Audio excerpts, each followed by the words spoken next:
Hello friend, मैं हूं अभिषेक मौर्य और आप देख रहे हैं कॉग्निटिव लर्निंग क्लासेज। इस कॉग्निटिव लर्निंग क्लास में हम जो है बायोलॉजी लेक्चर सीरीज को कर रहे हैं, जिसमें मैं आपको नीट और एम्स के सिलेबस के अकॉर्डिंग जो है टॉपिक को सिलेक्ट करके करवा रहा हूं। यहां पे हमने 12th क्लास एनसीईआरटी का एक टॉपिक स्टार्ट किया हुआ था, जिसमें मैं ऑलरेडी बहुत सारे लेक्चर आपको दे चुका हूँ। तो ये टॉपिक है जो कि बायोलॉजी का बहुत ही इम्पॉर्टेंट टॉपिक है और इसकी अंडरस्टैंडिंग बहुत ज़रूरी है। जो वेटेज एग्ज़ाम में है सो तो हैं, बट ये टॉपिक आपकी जनरल अंडरस्टैंडिंग के लिए बहुत इम्पॉर्टेंट है, क्योंकि जब आपकी अंडरस्टैंडिंग प्रॉपर होगी तभी आप बायोलॉजी को अच्छी तरीके के होलिस्टिक वे में समझ पाएंगे। इस टॉपिक को फ्रेंड्स बोलते हैं एवोल्यूशन का टॉपिक। तो एवोल्यूशन में मैंने आपको बहुत सारे लेक्चर प्रोवाइड किए हैं, लेकिन इसके बावजूद जो है मेरे कुछ स्टूडेंट ने कुछ डाउट सेशंस लेने के लिए बोला था कि कुछ एक टॉपिक को मैं थोड़ा फिर से एलेबरेट करूं। तो उनके डिमांड पे, उनके जो है रिक्वेस्ट पे मैं इस टॉपिक को फिर से ले रहा हूं। देखिए यहाँ पे जो टॉपिक है वो है कौन सा, पहले मैं ये आपको बता दूं। देखिए हमारा टॉपिक है डाइवर्जेंट एंड कन्वर्जेंट एवोल्यूशन।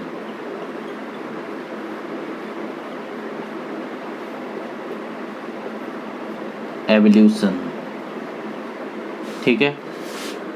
इसके अलावा एक और टॉपिक भी मैं बताऊंगा, एडॉप्टिव रेडिएशन। ठीक है। तो इन टॉपिक को लेके हम आज डिस्कशन करेंगे। इन टॉपिक के बारे में मैं आपको लेक्चर प्रोवाइड करूंगा। फ्रेंड, जब आप एवोल्यूशन के टॉपिक को देख रहे हो ना, तो एक चीज़ जानिए कि इसमें जस्ट आपको, जैसे आप बायोलॉजी में एक अप्रोच को फॉलो करने लगते हो, क्या क्या बताया गया उसको याद कर लिया। यहाँ याद करने से ज़्यादा आप आंखें बंद करिए और सोचिए कि आपने जो पढ़ा वो कैसे इंटर रिलेट करते हैं।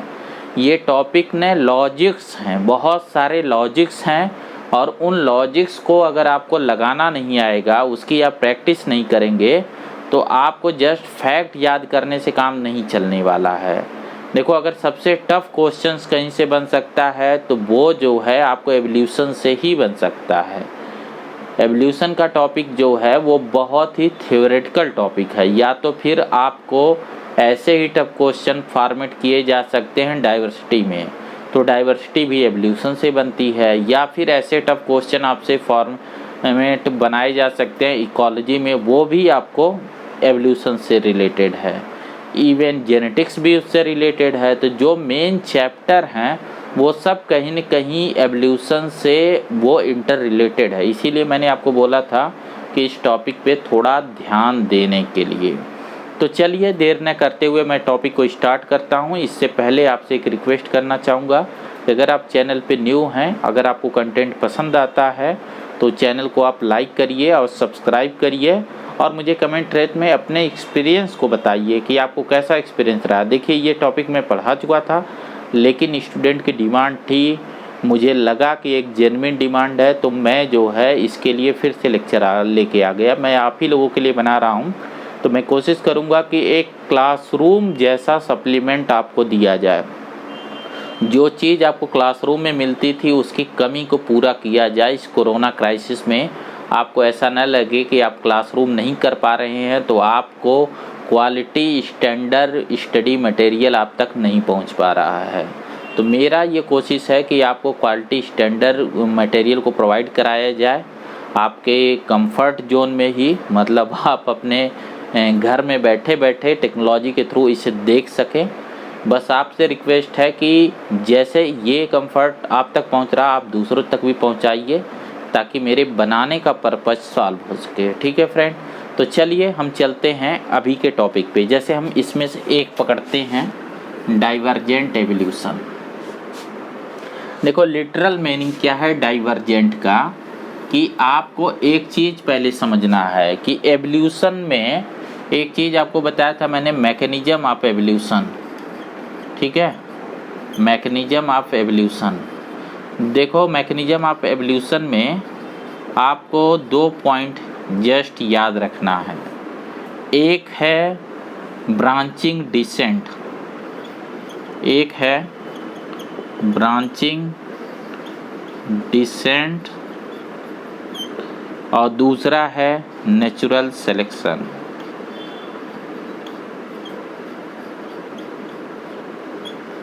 ठीक है, 2 पॉइंट है, ब्रांचिंग डिसेंट और उसका नेचुरल सिलेक्शन।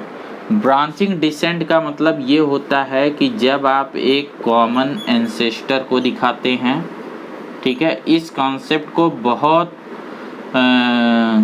बहुत जो है ध्यान से आपको समझना है, ठीक है, और ये इससे जो है हमें ब्रांचिंग डिसेंट मिलता है। जैसे मान लीजिए ये कोई एक कॉमन एंसेस्टर है, ठीक है, कॉमन एंसेस्टर के कॉन्सेप्ट को ऐसे आप समझिए कि जैसे देखो, जैसे आपको पता है कि एम्फीबियन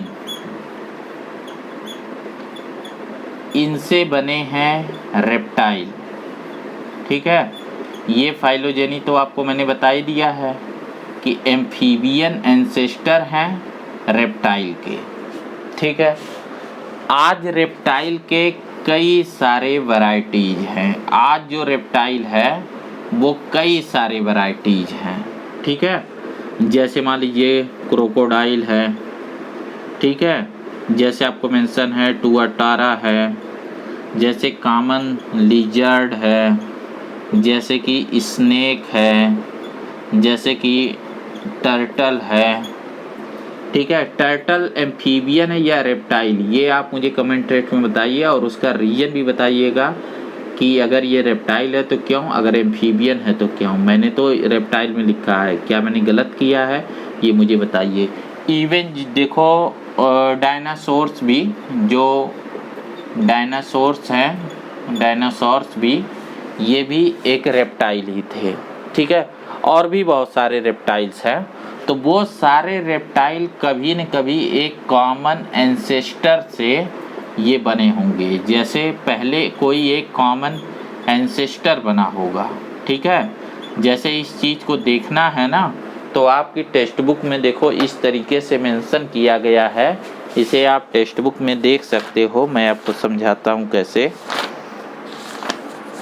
जैसे यहाँ देखो, ये आपको मेंशन किया गया है कार्बोनीफेरस पीरियड। कार्बोनीफेरस पीरियड को बोला जाता है एज ऑफ एम्फीबियन।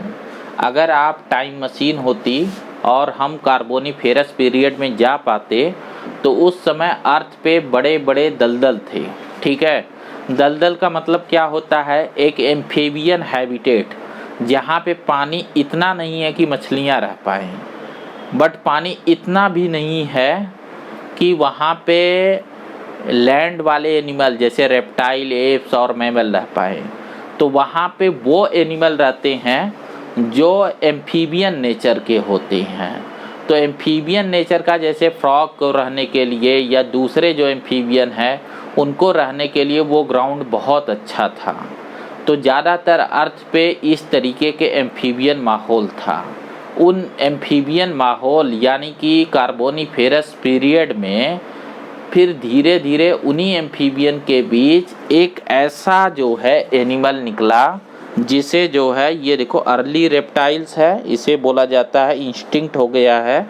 ये देखो, इसको यहाँ जो ये आपको पूरी ट्री बनाई जा रही है, आज के जितने ये आपको एम्फीबियन और आज के जितने रेप्टाइल, बर्ड्स और मैमल हैं, इनका ये कॉमन एंसेस्टर है। और ये कॉमन एंसेस्टर जो है 350 मिलियन ईयर एगो पहले कार्बोनीफेरस पीरियड में आया। अब इसके जो फीचर होंगे ना, ये पहली बार आया।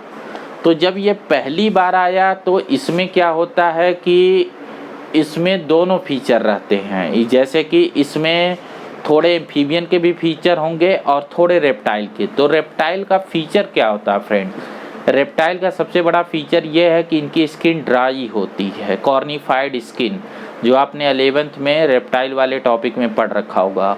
दूसरा फीचर क्या होता है जो सबसे इम्पोर्टेंट है, ड्राई स्किन होना क्यों ज़रूरी है, क्योंकि तब ये ड्राई माहौल में जाने वाले हैं, ये लैंड्स पे रहेंगे जहाँ पानी नहीं है, तो इनकी स्किन से मॉइस्चर नहीं उड़ना चाहिए।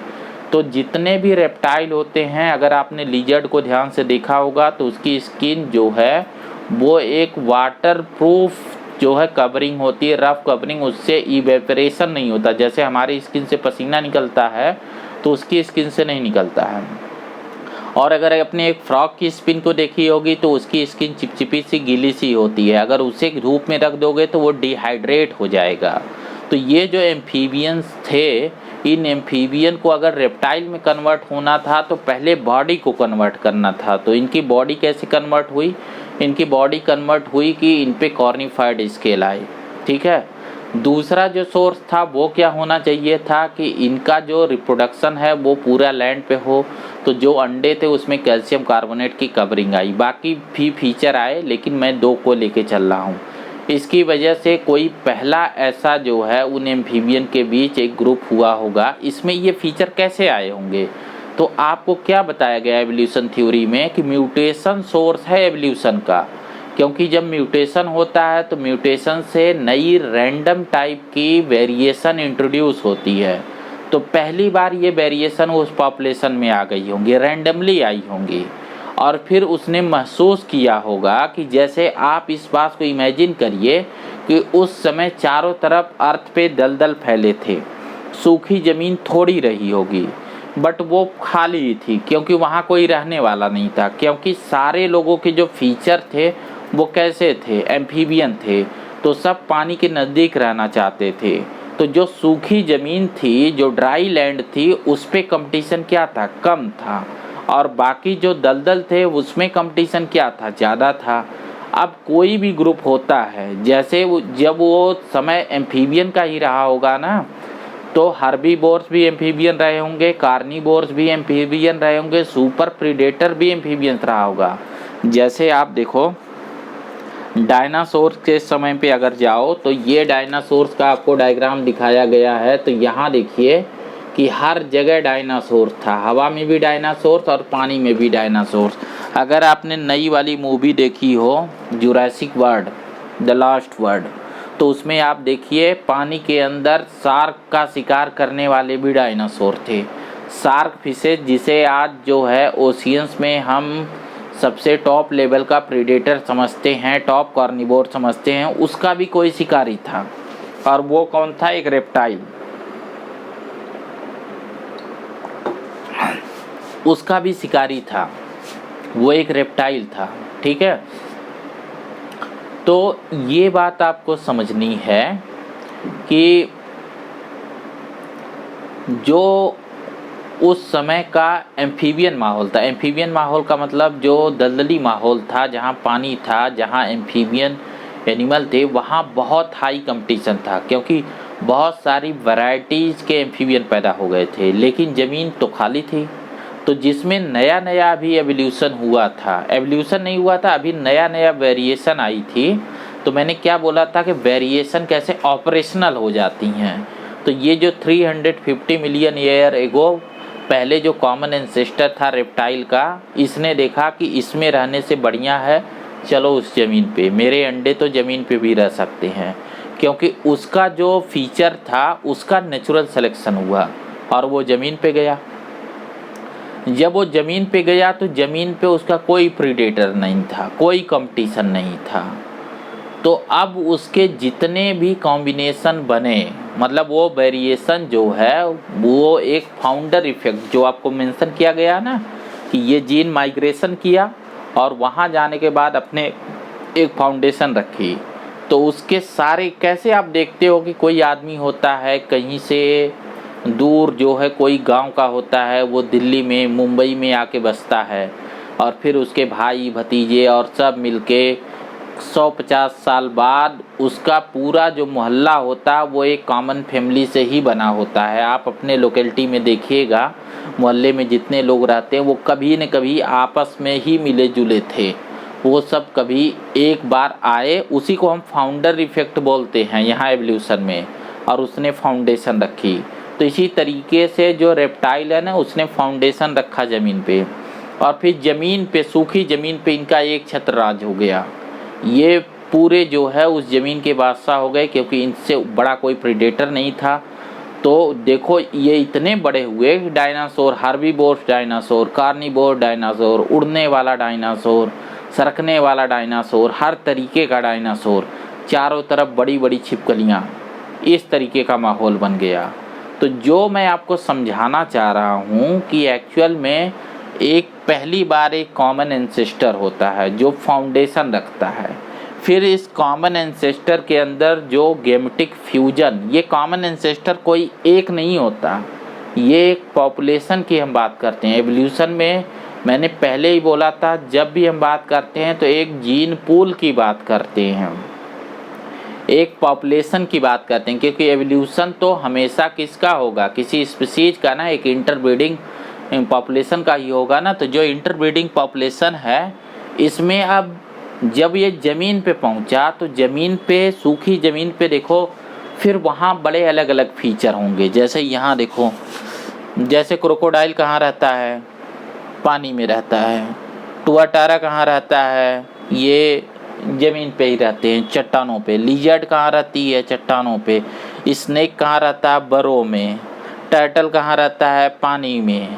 ठीक है, तो ऐसे जितने इनके मेंबर थे, इन्होंने ये जो रहने के लिए अलग अलग हैबिटेट को चूज किए। तो ज़मीन पे भी नया नया हैबिटेट था, उन हैबिटेट में रहने वाला कोई नहीं था, तो उन हैबिटेट के हिसाब से इन्होंने खुद को एडॉप्ट कर लिया। तो एक कॉमन एंसेस्टर है, और कॉमन एंसेस्टर से इसकी जो वेरिएशन थी वो पानी में रहने के हिसाब से थी, क्योंकि इसमें जो पैर थे, इसके पैर थे, वो पानी में तैरने के हिसाब से थे। क्रोकोडाइल ज़मीन पे उतना अच्छा नहीं चल सकता जितना पानी में तैर सकता है। उसकी आप टेल को देखिए, तो इसके टेल का जो फीचर था उसका यहाँ पे इस डायरेक्शन में नेचुरल सिलेक्शन हुआ और वो पानी में चला गया। पानी में जाकर उसको बहुत मज़े आए, क्योंकि वही बादशाह था, तो वो टॉप कार्निवोर बन गया।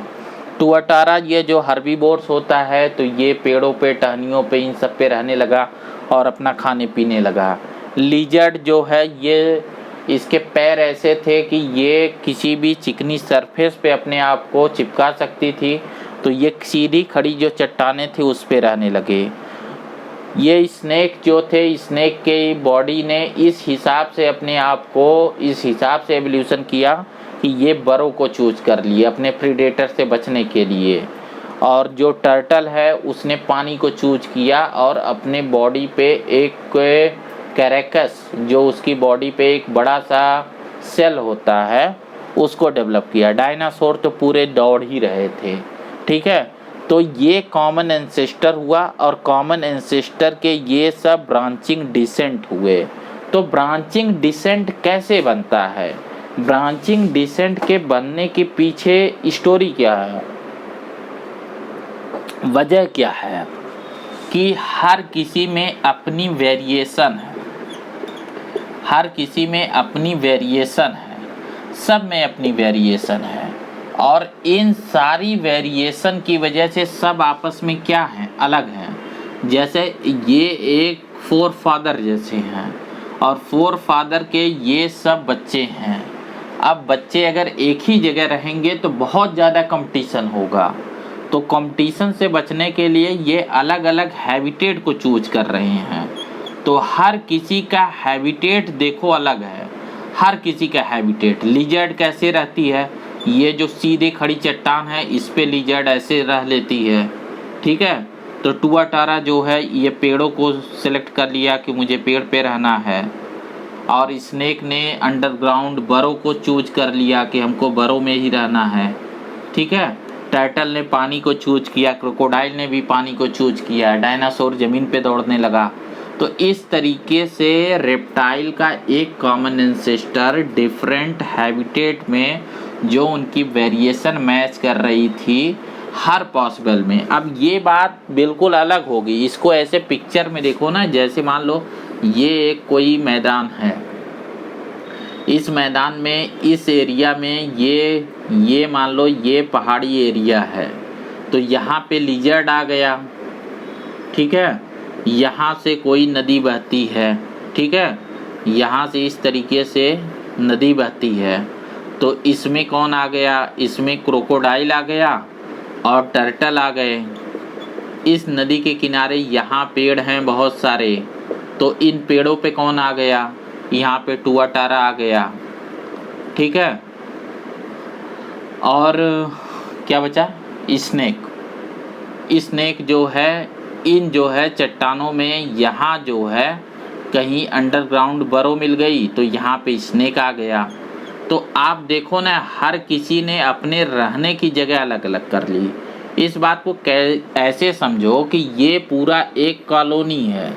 जैसे आप एक कॉलोनी में रहते हो तो सबके घर अपने अलग अलग हैं। देखो, जो इस नदी में रहना चाहता है उसके लिए क्या होना चाहिए, वाटर में एडाप्टेशन होना चाहिए, पानी में तैरना आना चाहिए। जो पेड़ पे रहना चाहता है उसके बॉडी में ऐसे एडाप्टेशन हो कि वो टहनियों को पकड़ सके और वेट इतना ज़्यादा ना हो कि ये पेड़ ही टूट जाए। स्नेक के बॉडी ऐसे होनी चाहिए कि वो जो है बरों के अंदर जा पाए, और लिजर्ड में ऐसे वेरिएशन होनी चाहिए कि वो खड़ी चट्टानों पे चढ़ पाए। तो कोई भी अगर आप नेचुरल हैबिटेट को लेंगे, ये नेचुरल हैबिटेट, तो इस हैबिटेट में इन छोटे हैबिटेट को हम बोलते हैं माइक्रो हैबिटेट। ये आप इकोलॉजी में पढ़ेंगे। इस हैबिटेट, जैसे ये एक पहाड़ी का एरिया था, नदी वाला मैदान का एरिया था, तो इस मैदानी एरिया में पहाड़ी जो थी वो एक माइक्रो हैबिटेट बना रही थी। ये भी उसी का पार्ट था, बड़े का, लेकिन एक अलग वो बना रहा था। नदी एक अलग माहौल बना रही थी, और नदी के इस किनारे पे अगर घास का मैदान है तो ये कुछ हर्बीवोर्स के लिए अलग माहौल बना रहा होगा। ठीक है, तो ये हर्बीवोर्स यहाँ रहते होंगे। इसी तरीके से हर एक जो आपको हैबिटेट नेचुरली दिया जाता है, हैबिटेट एक बड़ी सी चीज़ होती है। हैबिटेट कोई छोटे चीज़ को हम नहीं बोलते हैं। तो एक बड़ी सी चीज़ में, एक बड़े से घास के मैदान को अगर आप देखो, तो कभी नेचुरली जहाँ आप रहते हो उस नेचुरल हैबिटेट में आप कभी देखो तो वहाँ जो है उस घास के मैदान में भी हो सकता है कुछ गड्ढे हों, कुछ ऊबड़ खाबड़ हो, ज़मीन एकदम फ्लैट, एकदम समतल तो नहीं है ना। यानी इसका मतलब ये है कि आपको सोचना ऐसे है ना, थोड़ा जियोग्राफी का सेंस लाना है कि जो नेचुरल हैबिटेट है उसमें बहुत सारी वेरिएशन है। नेचुरली बहुत सारी ह्यूमन ने जब तक अपने घर नहीं बनाए थे तो कहाँ रहता था, गुफाओं में, केव में। तो केव कैसे बने थे, पहाड़ियों में, है ना, पानी की वजह से, कटने की वजह से, है ना, वहाँ स्प्लिट होने की वजह से, दरारें पड़ने की वजह से वहाँ पे केव बन गई थी। उन केव को उसने अपना घर बना लिया। ठीक है, तो ऐसे ही बाकी एनिमल भी यूज करते थे। जैसे कोई बरो को यूज करता था, कोई बरो अगर नहीं होती थी तो बनाता भी था, कुछ एनिमल बरो बनाते भी हैं। तो इस तरीके से पूरे हैबिटेट